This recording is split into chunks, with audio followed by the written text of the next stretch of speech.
Estamos con Gerardo Bley ahora. Buenas tardes, Gerardo, de vuelta, buenas tardes, porque ahora arranca tu columna un poco atrasada, cayó una sorpresa ahí, y vamos arriba. Cayó, nos la invitamos. Leonardo Fossati. Buenas tardes. Bueno, déjame igual. Déjame, ¿cómo anda? Si participan de una comunidad política en la que se forman, en la que se van formando, van adquiriendo conocimientos, hasta que cuando les toca asumir responsabilidades, saben dónde están parados, qué se puede hacer y qué no, cómo avanzar, como subrayó esa vieja escuela sabia, teniendo él esa vieja escuela sabia, como subrayó, no antes de la sociedad, sino con la sociedad, avanzando progresivamente en la creación de un modelo de desarrollo, de un proyecto de desarrollo con justicia social, que democratice las relaciones sociales. Y Toto decía que a partir de tu invitación, que va a contar alguna de los proyectos que implementó gestionando en uno de los espacios más relevantes del Estado, el Ministerio de Transporte y Obras Públicas. Y sabés que yo quiero tomar eso para atar un par de moscas raras por el cabo. Vamos a ver si lo logro, pero lo voy a intentar. Una de las razones por las que el Uruguay todavía está en condiciones de evitar ser arrastrado por la crisis económica que va a afectar al mundo durante por lo menos 4 o 5 años, una de las razones por las que puede hacerlo es porque los gobiernos del Frente Amplio dejaron al Uruguay institucionalmente muy bien preparado, con el Sistema Nacional Integrado de Salud, con la regeneración del Banco Hipotecario, del Banco República, que se caían a pedazos, con la creación de instituciones como la Agencia Nacional de Desarrollo, la ANI, que están posibilitando hoy que todavía se implemente política de desarrollo, con las obras por las que el Toto peleó, que implican el 2% del Producto Bruto Interno. Si no, estaríamos ya hoy en una situación económica dificilísima para preservar el grado inversor. Pero las obras de UPM más las obras del Tren Central nos están permitiendo mantener unos equilibrios macroeconómicos que son relevantes, sobre todo en este momento de la historia de la humanidad, en las que el capitalismo está atravesando lo que podríamos la realidad, porque durante demasiado tiempo vivió en una burbuja financiera. Los países emitían dinero, compraban bonos, compraban bonos para hacer funcionar la economía. ¿Por qué necesitaban hacer esto? Y porque los niveles de concentración de la riqueza son tan obscenos y groseros que si no hacían esto no se generaba consumo. Es decir, no se lograba dinamizar la producción económica. ¿Te das cuenta? Entonces, cuando tú sabes esto, y cualquier persona seria, honesta lo sabe esto, no se puede tolerar, no se puede sencillamente así tolerar la vulgaridad tecnoburocrática del presidente Antel. La vulgaridad tecnoburocrática del presidente. ¿Qué dice? ¿Qué ha dicho en las últimas horas? Para tratar de legitimar, de explicar lo inexplicable, y es que está trabajando desde la presidencia de Antel para empresas privadas, y además es presidente de Antel como si estuviese gobernando una empresa privada común y corriente. ¿Entendés qué es lo que le pasa a la cabecita de ese señor? Porque no es que sea una mala persona, ¿no? No. ¿Qué le pasa a la cabecita de ese señor? El otro día en una entrevista en Canal 4, él hablaba de que todo su proyecto es poner a Antel a disposición del cliente, trabajar para el cliente. Es decir, está hablando el presidente de Claro. Y no está mal si el tipo fuese el presidente de Claro y le pagaran miles y miles de dólares para ser el presidente. Pero el tipo no es el presidente de Claro, ni de Movistar. Es el presidente de Antel. Y lo que él representa no es a los clientes, que también, ¿no? Porque hay que cuidar siempre, en tanto que Antel se desenvuelve en el medio de una lógica del sistema capitalista de producción, también hay que prestar atención al cliente, competir por los clientes, ¿cómo no? Pero él no es solo el gerente comercial de la empresa Antel. Él es el representante de los dueños de la empresa Antel, para los cuales Antel tiene una enorme significación como política de desarrollo. Y tanto es así que si no hubiera sido por el monumental, inteligentísimo esfuerzo realizado por Antel para cablear de fibra óptica, para hacer el acuerdo con Google, para dialogar con empresas multinacionales de primer nivel para que experimenten acá algunos procesos, para atender el cable de subterráneo, etcétera, para mejorar la tecnología. El Uruguay estaría en una situación gravísima de crisis con miles de trabajadores en la informalidad, igual que otro país. Estaría en una situación dramática, a pesar de tener el huracán de cola que tenemos con los vientos de los commodities, porque la crisis que se viene es muy relevante y entonces los inversores están como locos, que no saben qué hacer, dónde poner el dinero para que les rinda y para que no se disminuya la cantidad de que disponen. Entonces estamos en una situación de una enorme importancia, entonces de una enorme complejidad. Y entonces, a mí del presidente de Antel, en fin, no me sorprende mucho, porque nunca entendió la distinción entre trabajar en una empresa privada y ser representante político de la sociedad en una empresa pública. Nunca entendió. Y lo sigue sin entender. Pero ¿sabes qué es lo peor? Que te dicen el discurso, y ahora lo voy a relacionar con un tema mucho más vasto, te dicen ese discurso, dogmática y anacrónicamente, no saben dónde están parados. Ellos creen que están parados todavía en la ola neoliberal, en el que el mercado definía todo. Y así no fue, ¿no? Así no fue. Estamos en este momento, en este mundo, ¿no? En crisis gravísima. Entonces, piensan así. Ahora, del presidente de Antel, yo qué sé, no me sorprende mucho. Es un tecnoburócrata.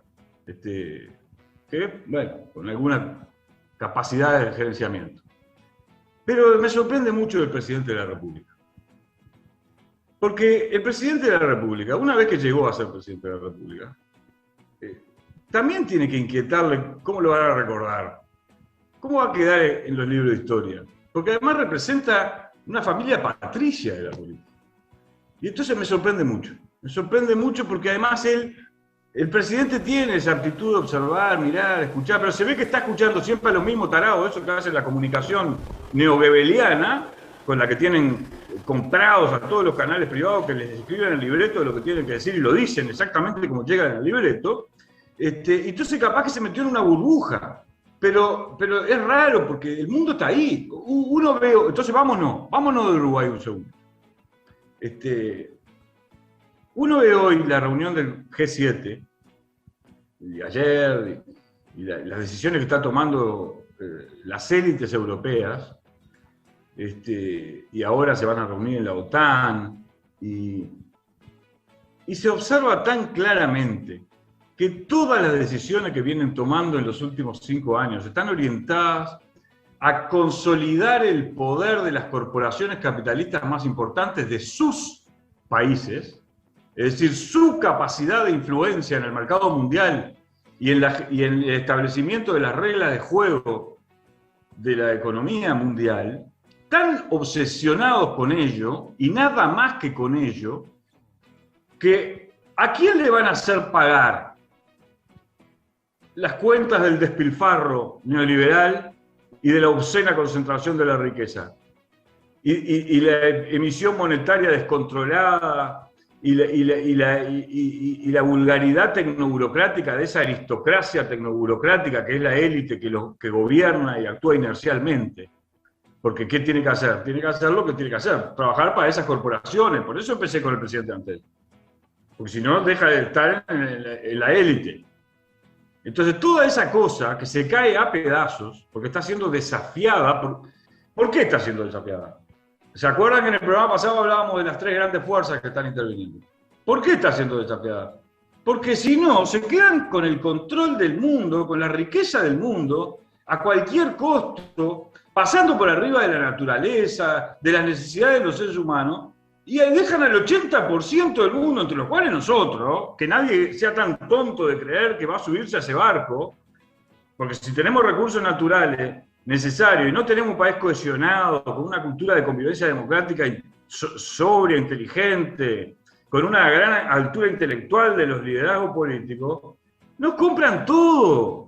Y se va la riqueza, entonces no vamos a tener los recursos necesarios para reformar la educación en las áreas en las que hay que reformarlo, ni para preservar instituciones de fomento al desarrollo, ni para apoyar a los productores rurales en sus necesidades productivas, ni para estimular la creación de empleo calificado, etc. Entonces, ¿qué les pasa?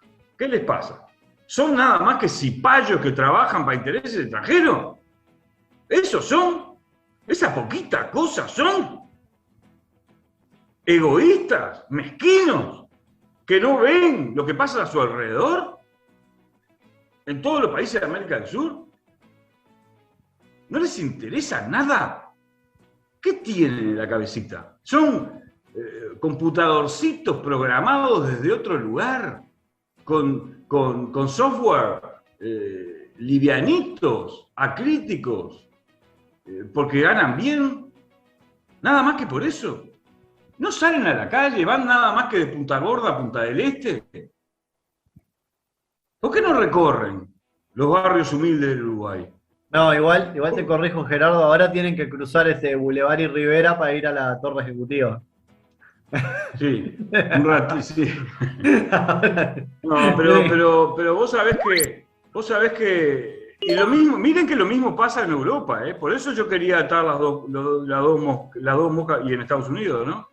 Las dos moscas por el cabo. Pero lo que no se dan cuenta, eso es lo que me llama poderosamente la atención, porque en el gobierno hay otra gente, de otro talante, de otro valor, que viene de las viejas escuelas políticas, ¿no?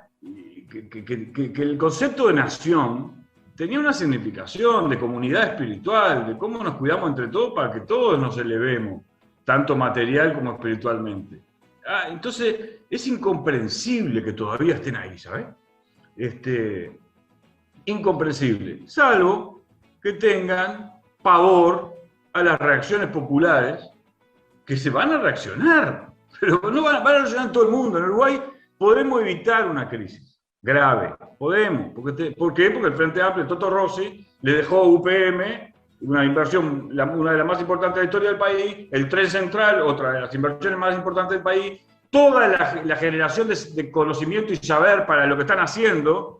Este presidente de Antel se ufanaba de que están llevando la fibra óptica a algunos hogares que no había llegado todavía, pero lo hacen porque está todo el resto del tendido de fibra óptica, mi querido amigo. Y porque el país, la sociedad hizo una monumental inversión, si no lo podrían hacer. Y lo hacen también para generar empleo, porque como están facilitando procesos de concentración de la riqueza, en lugar de pensar en un proyecto nacional de desarrollo, entonces necesitan generar empleo para amortiguar un poco, ¿no? La crisis, que no se les venga una huelga general. Bien organizada, para pararles el carro si se pasan de rosca. Entonces, como estamos en el 27 de junio, y hay gestos autoritarios por todos lados, de gente que se dice liberal, y después interviene a un club de fútbol, porque participa de la cultura de los derechos, del desarrollo de los derechos humanos, mirá vos, el ultraconservadurismo, enfermo y patológico, que es en el fondo antiliberal, porque no entendieron nada del liberalismo, republicano garantista, jacobino, que sabe que las construcciones democráticas son el resultado de las luchas y de la administración de los conflictos de intereses para facilitar la evolución de la humanidad y de la sociedad en la que se habita, el democratismo igualitario. Eso, las construcciones político-jurídicas que garantizan la calidad de la convivencia democrática, no que envenenan a la sociedad con mezquindades vulgares, insostenibles. No insostenibles para un intelectual medio. No, insostenibles desde el punto de vista de los intereses, porque no importa acá la individualidad, insostenible desde el punto de vista de los intereses de la nación en la que habitan y de ellos mismos a mediano plazo. Porque el Uruguay sigue después que ellos no estén. Y no van a estar en el próximo gobierno, te lo garantizo. Entonces, ¿cómo no piensan en el día después? ¿Sereni los enseñó solo a los frentampristas a pensar en el día después? Hay que pensar en el día después, no solo por generosidad social respecto de las necesidades de todos, sino también por la calidad de vida en la que se van a desenvolver sus hijos. No es la cuenta bancaria de hoy lo que debe prevalecer en un gestor público. No es eso. No es eso. Y mucho menos es la voluntad destructiva del otro, que es de matriz fascista. Porque si son fascistas, los vamos a tratar como fascistas. La seguimos en la próxima columna, Néstor. Bueno, te quedan 5 o 6 minutos más, pero la seguimos en la próxima columna. Pensé que me había hecho seña de que estaba Néstor, de que estaba Viera. No, el que está por allá con pronto en la gatera, que tiene ganas de opinar y no lo hemos dejado todavía, es Leonardo, pero... No, bueno. no, igual estaba hablando y mirá lo que son las cosas, ¿no? Porque tiene que ver con esto que vos estabas hablando, ¿no? Me sonó el teléfono y era para ofrecerme un servicio de una compañía privada nuevamente, que hoy me llamaron 4 veces. De verdad les digo, 4 veces. 2 veces de Claro, 2 veces de Movistar. Yo no tengo obviamente Antel, ¿no? Hace 1000 años. Y me llamaron, y ahora me sonó, te estaba escuchando atentamente, y fue como tipo, no, por favor, basta. Basta de querer entregarme, ¿no? Tipo. Pero no, me pareció como muy casual, ¿no? En esto de que los teléfonos escuchan cosas me pareció muy casual, la verdad. Por eso apagué un momentito la cámara y cuando volví te estaba yendo Gerardo y digo, pero pará, acá me falta gente y faltan 5 minutos. En la próxima columna, porque es lo que pensaba hacer hoy y no pude porque de vez en cuando hay que decir que sean serios, solo que sean serios, alcanza con que sean serios, nada más. En la próxima columna, a mí me interesa desarrollar lo que trabajamos en la columna anterior de las grandes 3 fuerzas que están interviniendo y que no están hechas de palabras, sino que están hechas de intereses y de necesidades. Porque sabés que me tiene bastante harto también un conjunto de posmodernos que creen que las batallas culturales se dan en el lenguaje. ¿Que la batalla cultural es qué? Naturalmente, el lenguaje naturalmente cumple un rol esencial en el desarrollo de la civilización, ¿no? Es uno de los rasgos que nos distingue, pero no es en el lenguaje donde se producen los conflictos. Los conflictos están atrás de los conflictos que tienen lugar en el lenguaje, en los relatos, en los discursos, en las narraciones, en las deliberaciones. Hay conflictos reales, materiales, en los que la gente juega su calidad de vida, su potencialidad de desarrollo personal, productivo y espiritual. Productivo y espiritual, no solo espiritual, productivo. Entonces, después de estos posmodernos terminan como el canalla Slavoj Žižek, respaldando... ¿Quién? Slavoj Žižek. Un tarao ahí que se cree que es la estrella pop del izquierdismo posmoderno europeo. Lo pusieron en ese lugar, claro, porque es inofensivo. Entonces lo pusieron en ese lugar de la estrella pop y ahora está a favor de la OTAN como para oponerse al nacionalismo espiritualista ruso, que es antifascista, ¿no? Porque el pueblo soviético ruso luego es profundamente antifascista, en defensa del nacionalismo pequeño burgués pro norteamericano, porque estaban haciendo negocio a lo loco, incluso en la producción de armas biológicas en Ucrania, para oponerse al nacionalismo espiritualista ruso y estar a favor del nacionalismo pequeño burgués, este señor intelectual, el pope de la inteligencia posmoderna europea, llama a integrarse y apoyar a la OTAN, a reforzar Se la volvió OTAN. petliuriano, se volvió.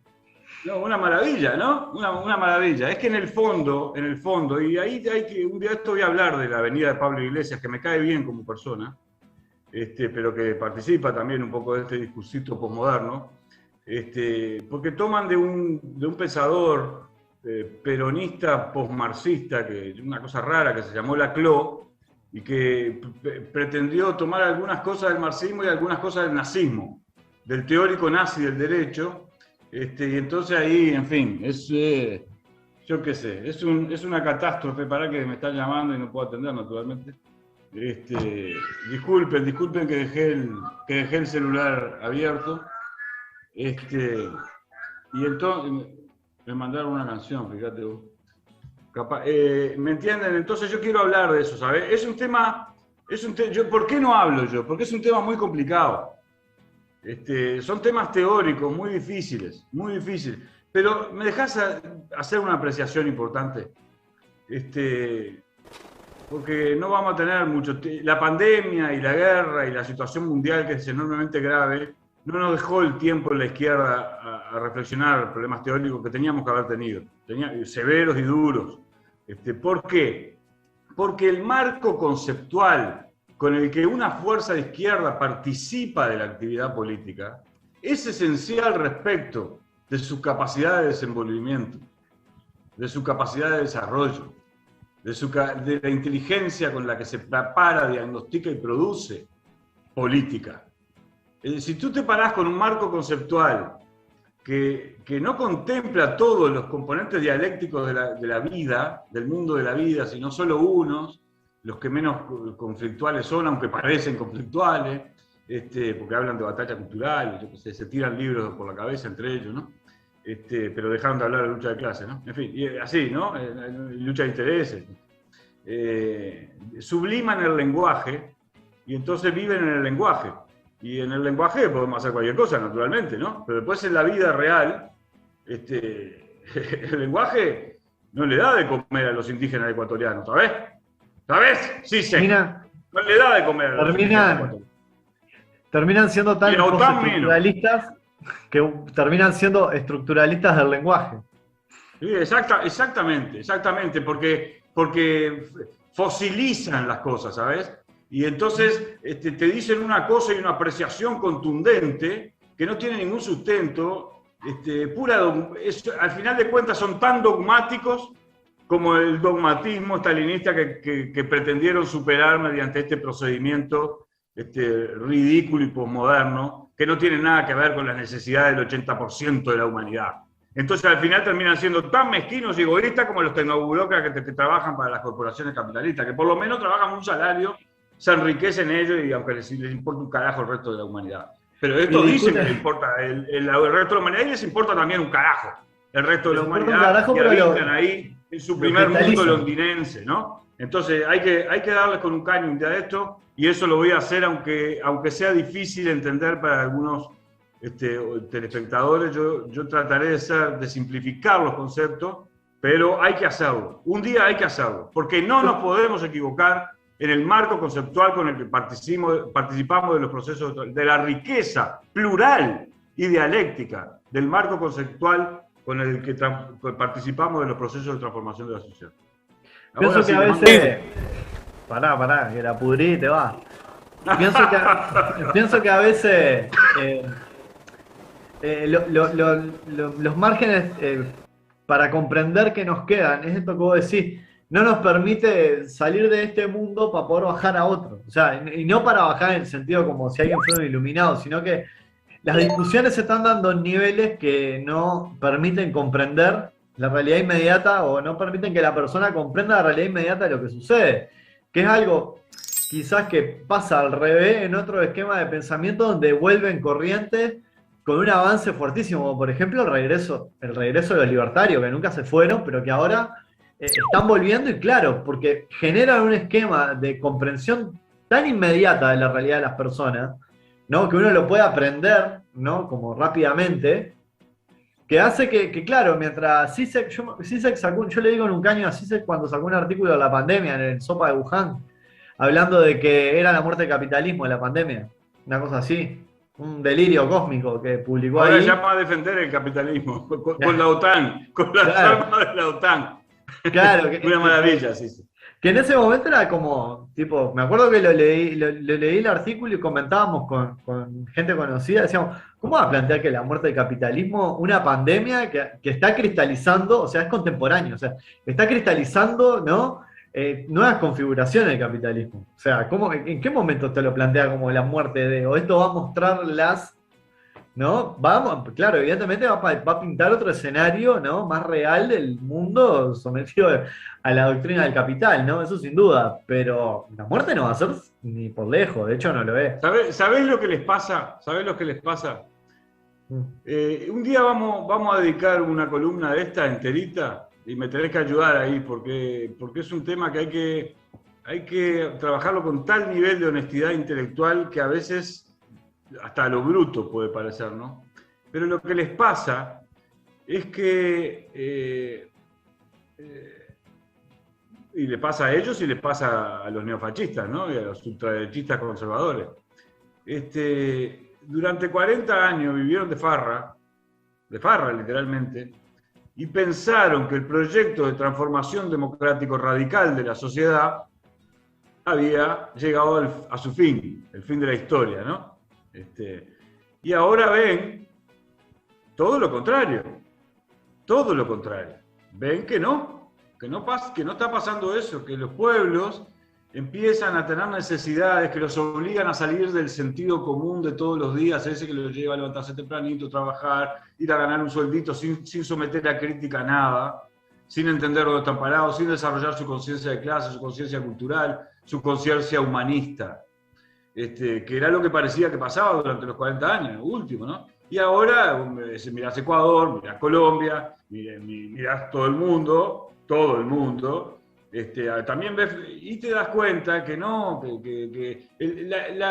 la democratización de la sociedad está en el ser humano, en su composición orgánica, porque todos tenemos las mismas aptitudes para intercambiar con la naturaleza, transformarla y crear valor. Eso es la especie humana, lo que la distingue. Entonces la democraticidad es orgánica, está dentro de nuestro ser profundo, original. Y eso es una fuerza que viene de la historia humana, que está ahí y que no se va a terminar hasta que no superemos la sociedad dividida en clases, aunque nos lleve 100, 200 años más. No se va a superar, no va a terminar. Me persigue la tanda, es propio del programa, me persigue la tanda. Un abrazo. Va inmerso. Nos vemos. Hasta luego.